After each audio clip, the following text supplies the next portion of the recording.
If you're in welding school or you're wisely considering going, you may find yourself exposed to the crazy idea that stick welding is not a relevant process because it's old. And I can actually recall I had several colleagues at weld school who were wildly unenthusiastic about the stick welding modules and didn't devote themselves because they felt like it was an antiquated process. But I think that it would be a huge mistake to assume that the validity of a given thing is somehow tied to its age.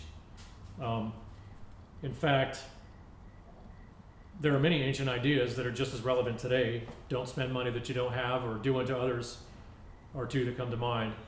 And you'd be hard pressed to make the case that they're not relevant because they're old. Same with brand new ideas. We all know that there are many brand new ideas that are terrible.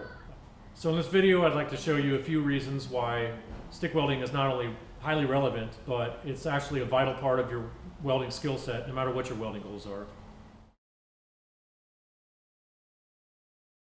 If you work in ship repair, especially, as opposed to maybe a shop where everything's wide open, you will know exactly what I'm talking about here. You get thrown into a situation, into some tiny room within the ship, and you've got no room to work, for one thing, and then you've got all these structures that are in your way of the part that you need to weld. I've set up sort of a mock-up of a real situation that I encountered. I like to think of me as a welder before this job, and then me as a welder after this job. It really was that dramatic for me, because I mean, I spent a week on a job that probably should have taken about 15 minutes to do. But I was about 4 months out of weld school. I didn't really have any experience mirror welding at that point. And I also just, everything that I'd welded, I didn't realize it at the time, but everything that I'd welded had been pretty much out in the open, even though I remember complaining about the size of the weld booths in weld school. There's no room to move around in here. And by the time I was 6 months or so into working at the shipyard, I remember longing for the glory days of when I had all this room to move around. So I've had difficult jobs that I had to do on a given day after this particular thing I'm about to talk about. But I remember thinking on every one of those jobs, well, at least it wasn't this particular job. So this here is a mock-up of approximately what I was confronted with when I worked at a yard that concentrated primarily on, well, really only on ship repair. This here, in the mock-up, this simulates the flight deck, the underside of the flight deck, so you can't cut that out. This is the part that actually needed to be welded to the flight deck, and then this was some kind of, I think, a vent or something, and also you couldn't cut that out either. So you had to work around all this stuff, and the first thought was, well, let's see if we can get a gun in there. But because you can get a gun in there, and so if right there was your object to be welded, it might be one thing, but this is the part that needed to be welded, but on the underside of it. So even with a flex head torch, you're just not getting it up in there. So that was out. A TIG torch just added other elements too, because even if you could get a torch up in there, like a peanut torch or something, you still got your filler and you're having to work with a mirror, so there's just no room to maneuver in there. Well, stick welding to the rescue in this case. You can get in there because of the slim profile, and then you can put a bend in it, and you can get the angle you need. Now, I guess another challenge that's now added to the mix is that when you put a bend in a stick electrode, you get flux falling off. So, of course, every opportunity this electrode gets, it really wants to arc out on all the metal surfaces that are around you. So that's another element that I had to kind of try to solve. And this is 4 months out of weld school or so. If I had welded with the mirror by this point, it had been very few and far between. So you've got the angle, you've got about an inch probably of actual welding that you can do before because of the consumption of the rod before you run out of room here. So that's what I would do. I would get about 1 inch. Of course, you spend 5 minutes preparing a rod and taping up the bare metal part here with electrical tape. You get it all nice and bent exactly how it's supposed to be, and you get it all in position. You put your shield down, and then you stick the electrode. That's what inevitably happened and turned approximately a 15-minute job into about a week-long job. So, but turns out an impossible job was made possible because of SMAW. So.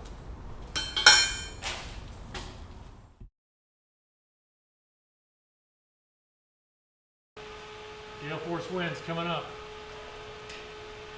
Here I'm turning on the fan to simulate a windy day. Since stick welding uses no shielding gas, wind is not an issue. You probably wouldn't want to do welding of any kind during a tornado, but if that's what the job calls for, then stick welding is your process. You really see the advantages of this if you work outside or in any other environment where there's air moving at a fair clip. An example from my own experience comes to mind. We were working on aircraft tie-downs on the flight deck of a destroyer on a really windy day. Someone had gotten a bit too enthusiastic with a grinder, and I was assigned to build up the low spots, which essentially meant running concentric beads around the tie-down. I remember the wind was pretty violent that day, enough that it was tough to hold a steady position while I was welding. The thought of using a wire-fed process in those conditions is just laughable.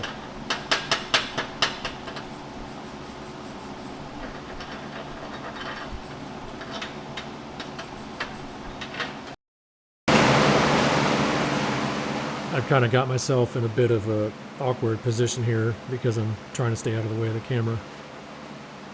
You can really see the smoke and sparks just racing away from the arc. When you're on an actual job, that is a very disturbing sight under your shield because it likely means your weld is going to look like a coral reef when you knock the slag off. To a degree, there are ways to mitigate issues with wind. You can decrease your wire stick out to provide a little more shielding, or you can put up some kind of containment, but at a certain point there's a limit. Beautiful. In this case, other than the weld being misshapen, I don't see a ton of porosity, which is actually pretty surprising. I suspect there are some hidden issues under there that another pass would bring to the surface. I'm going to turn off the fan here and weld another pass over that last one to see if I'm right about hidden issues underneath the surface. Porosity tends to breed more porosity if you don't grind it out, even if every other condition is suddenly perfect. At the yard that I work, we have inspectors come by frequently, and one of the things they actually look for is to see whether we're welding in windy conditions like the ones that I'm simulating here.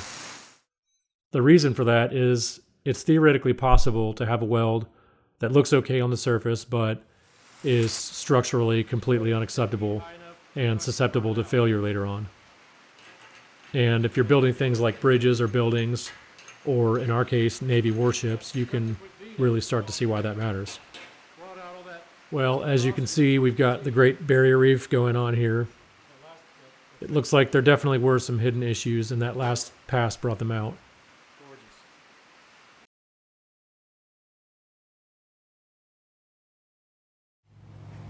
This is an old piece of bed frame that I got out of somebody's trash 3 years ago. It's been curing out of my yard, out in the rain and the elements for that whole 3 years, and I just cut this piece off about 15 minutes ago. Paint, grime, dirt, grease, 6 to 10 rod don't care.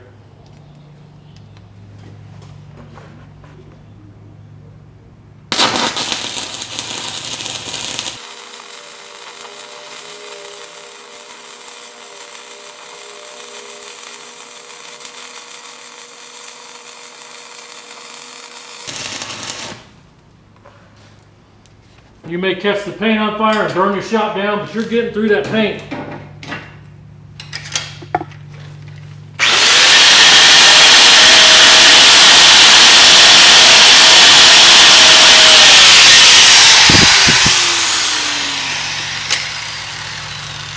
speed.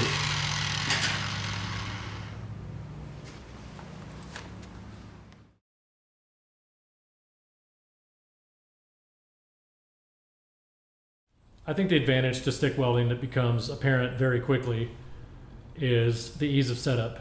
You've only got 3 elements here: your ground clamp, your electrodes, and your lead. And you're really only limited by the length of those leads. So this can be, this advantage can especially be felt on board a ship or if you're in the wilderness somewhere. On board a ship, you have to run, every lead that you run has to be threaded through pipes and doorways and portholes, all the way down the length of the ship, maybe down into some, deep dark dungeon of the ship where nobody ever goes. And each line that you run has to be labeled because safety has their protocols. So that can add a huge amount of time to your setup. And there are many jobs you do on board a ship, just as another example, that imagine if it takes you a half a day to set up and then the weld is only a few inches. So just in terms of the amount of time saved. Also, if you're somewhere where like your job requires you to move around a lot, it really starts to add up in terms of time. If you've got to cart your gas can around and cart your wire feeder around and all those extra lines that you have to run to accommodate those extra pieces of equipment. Ever since I initiated my first arc with a stick electrode, I felt that there was something different about stick welding. And I don't think I've always been able to articulate it properly. I think we can all agree that all welding is cool in its own way. I love TIG welding. Wire-fed processes are amazing and have their uses, obviously. But there's just something unique about stick welding. I think it's almost as if it's a direct link to the past. This is the same process that our great-grandfathers used. I can think of many black and white photos of these heroes of old on top of some 1,000-foot skeleton of a skyscraper without a harness, just getting the job done. And there's just something super cool and inspiring about that. I mean, these are some of the men that built the skyscrapers that made up the skylines of our great cities and constructed the tanks and the Navy warships that helped win 2 world wars. And it's as if when you strike an arc with a stick electrode, you get to share in a tiny fraction of that legacy. I don't think I'm here. Oh, it's her, sorry. Yes, that's right. My Now get out of here. Don't come back. I bad. have my dinner ready in 25 minutes. Now, and pour me a beer.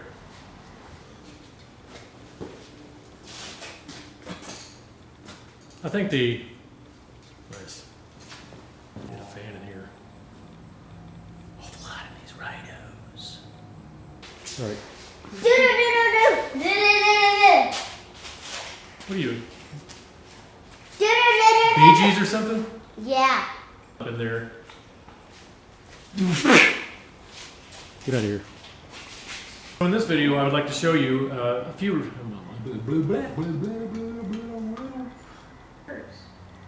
If you're in welding school or wisely considered going to welding school, you may find yourself exposed to. I You might.